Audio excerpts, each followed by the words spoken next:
One of the most common questions that I hear from beginners is, how do I fill in the blank? And what I mean by that is you may say, how do I budget? How do I get out of debt? How do I keep from spending too much money at the grocery store? Hey, how do you save for emergencies? Well, when you're learning how to better manage your finances, the more you can simplify something, the better chance you have of executing and sticking with it. Today, I want to walk you through a few simple steps that you can implement to help simplify your life and to help you begin to learn the power of automating your financial life. This is the Debt Free Dad podcast where we help normal, everyday people like you take control of your finances so you can live a happier, less stressful life. My name is Chris Hawkins, and I will be your host for today's episode.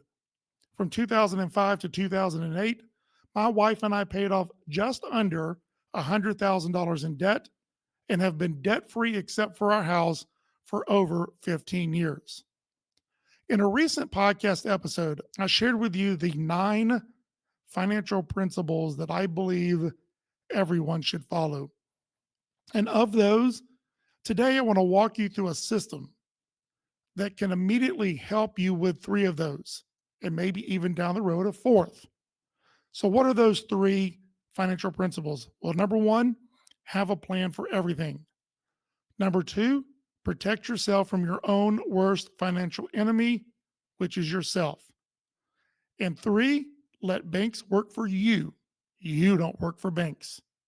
If you'll implement this quick system that I'm going to share with you, eventually you can use this technique to begin paying yourself first, which is another of the 9 financial principles. So, what I want to do is share with you a way that you can automate your decision making, that you can put some stuff on automatic pilot. And when you can do that, A, it reduces the number of decisions that you must make. B, it makes things happen automatically so you don't have to remember to do it. You can't forget to do it. And C, it really just it makes your budgeting simpler. It protects yourself, as I mentioned, from your own worst financial enemy, which is yourself. And so let's start real quick with a few steps. And there's going to be 7 of these steps here. The first thing I want you to do is look at your budget and identify one bill, just one. Let's start this off really simple, really easy. Pick a bill that has the same amount due every month. And for now, I do not want you to choose your rent. Don't choose your mortgage, right? Because the dollar amounts are much bigger. I want to keep this simple to begin with. Also, do not pick your credit cards. And typically, they don't have the same payment every month anyway. And the reason I don't want you to pick a credit card is because we're going to work to pay that off as fast as possible. And it's a little bit more difficult to do when you've automated things. So for right now, let's don't pick a credit card.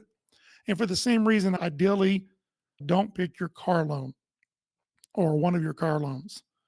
Again, when we automate, we want to kind of take things and make it just happen without having us tell it to do it. And if we're going to try to pay our credit cards off early and our car loan off early, we're going to want to vary how much we're paying every month on those bills. So let's pick something simple. One thing, maybe it's an electric bill, a water bill, or a gas bill.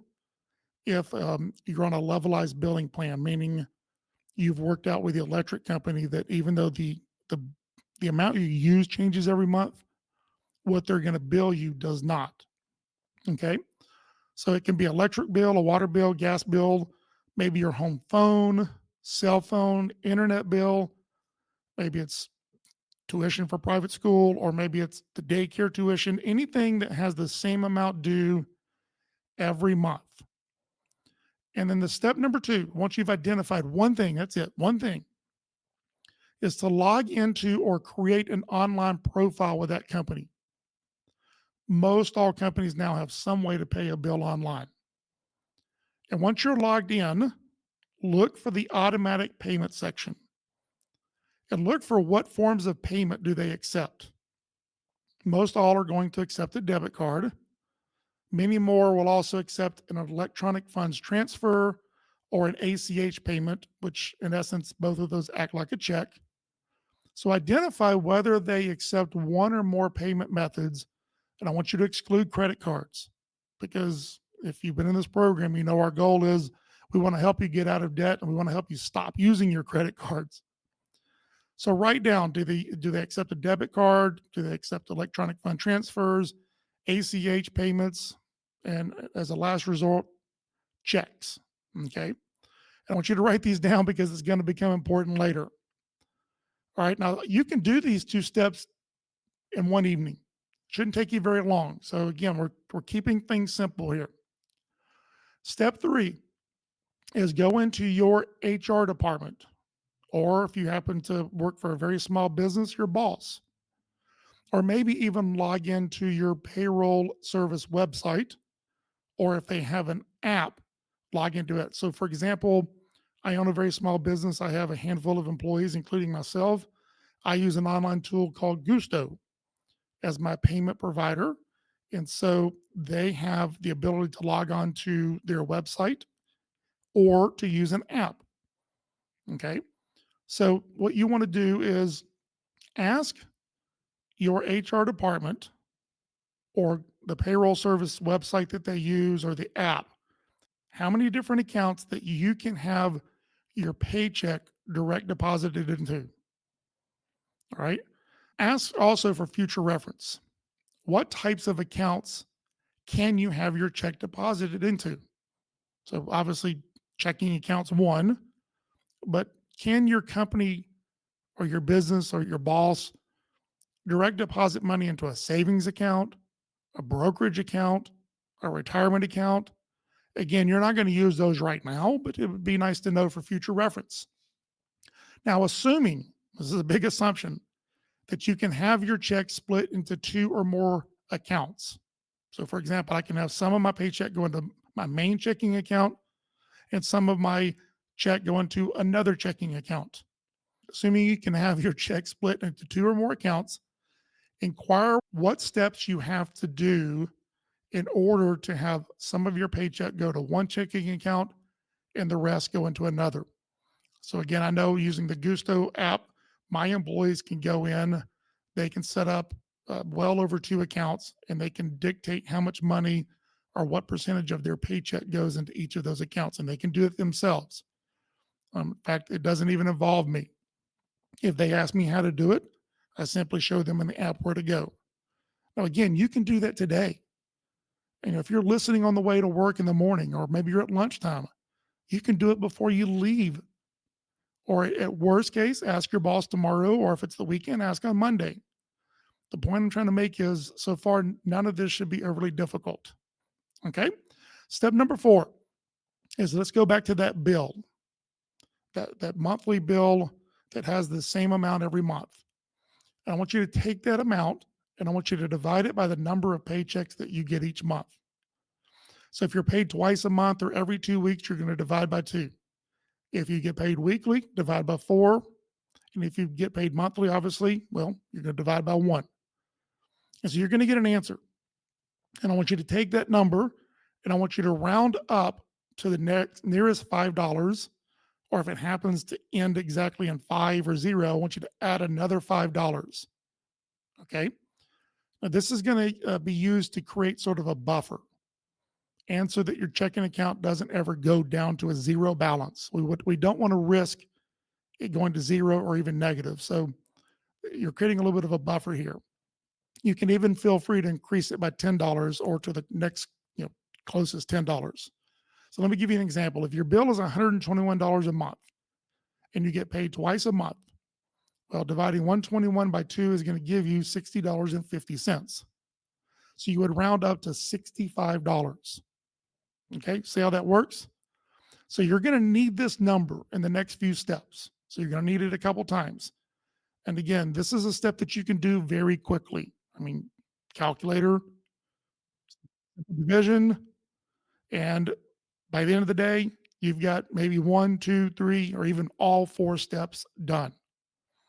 All right, now that you've got this information, it's time for some action. Step 5 is to go to a different bank than you use for your main checking, ideally as far away as you can get it. That way, you are not tempted to go there and get money out of the account. So, open a bank account, a checking account at a different bank. You can even choose an online bank. Okay, when you open the account, deposit the amount that you calculated in the previous step. So it was $65 in the example that I gave. Deposit $65.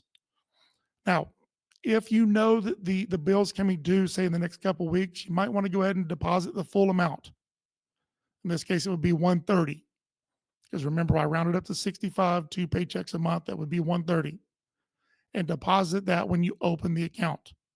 Now, make sure the account is going to be free as long as you have direct deposit. Do not, do not pay a monthly fee for this account. Remember, we're letting banks work for us. We don't work for banks. If they're going to charge you a fee, even with direct deposit, go to another bank. Find somebody who will give you a free account. They exist. Now, do not order checks. And if the bill that you identified way back in the first step will take an EFT, electronic funds transfer, or an ACH payment, you do not need to get a debit card. Only get a debit card if that's the only way they will let you set up automatic payments. The reason is I don't want you to have another debit card and another temptation. The idea is we want to protect ourselves from our own worst financial enemy, which is ourselves.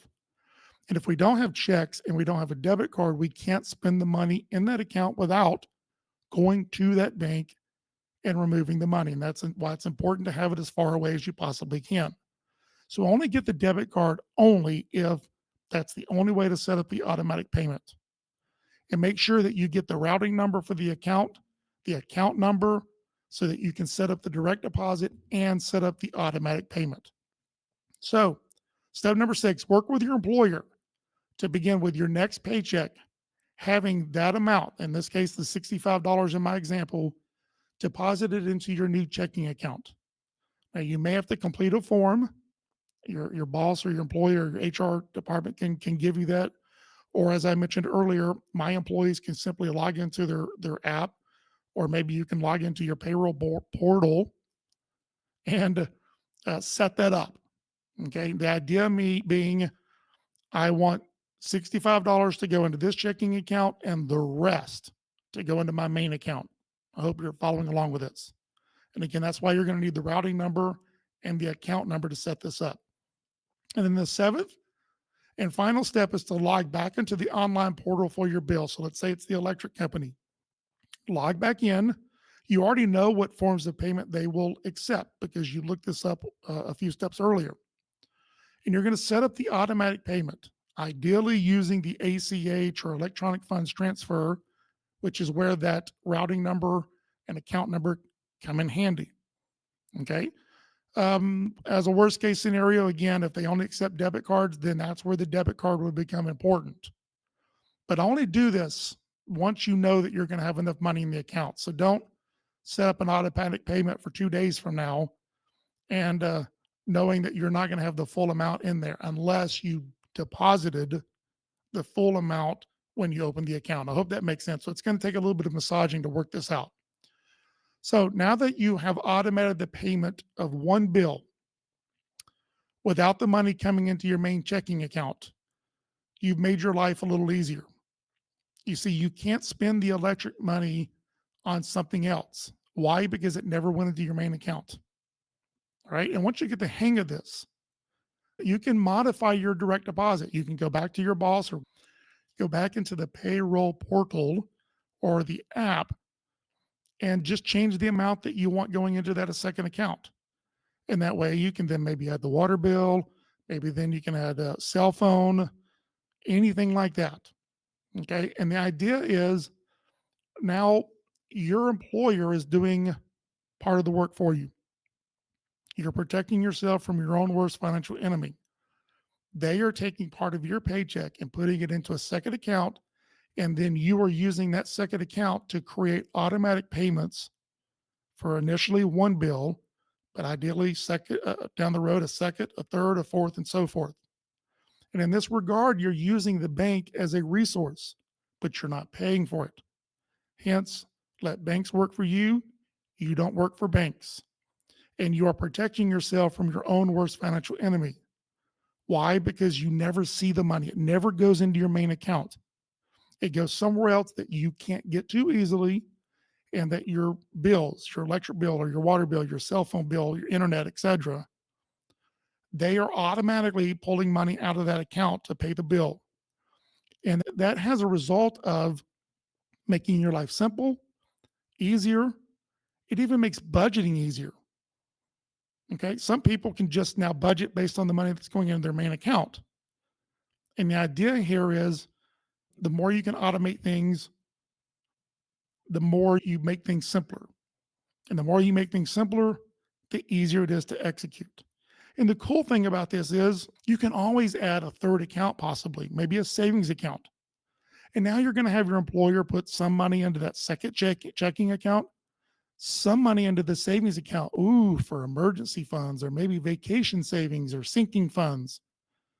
And maybe even down the road, you can have your employer put money in a retirement account. That's why it's important to know, can they put money in a brokerage account or a retirement account?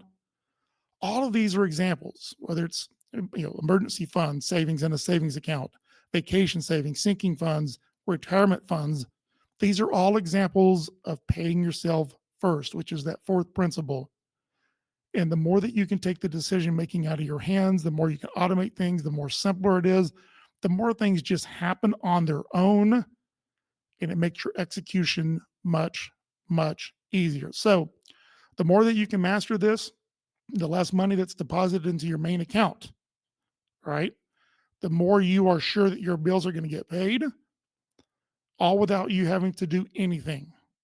And in fact, you're going to end up doing less due to you automating your life. So I want you to give this a try with one simple bill and start to enjoy a simpler and more automated financial life.